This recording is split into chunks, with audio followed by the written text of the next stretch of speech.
Is jy 'n stresvolle eienaar van enige besigheid? Ek weet presies hoe jy voel. Vir oor die 5 maande het ek geen inkomste gehad nie. My droom het in 'n nagmerrie verander.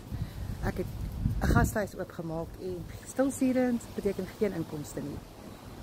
Ek was 17 jaar 'n rep en ek wou nie teruggaan nie. Ek wou nie my kommissie deel nie. Ek wil nie weer op daai paaie geklim het nie. Ek wou nie weer daai kopseer deurgaan nie. Dit het my siek gemaak. En ek het op 'n program afgekom, Legacy Builders, wat ek een keer invest het in dollars. Ek verdien in dollars. Ek werk 2 ure 'n dag van my foon af. Ek is 'n normale Suid-Afrikaner, mamma van 2, 44 jaar oud. Julle, hierdie is 'n geleentheid.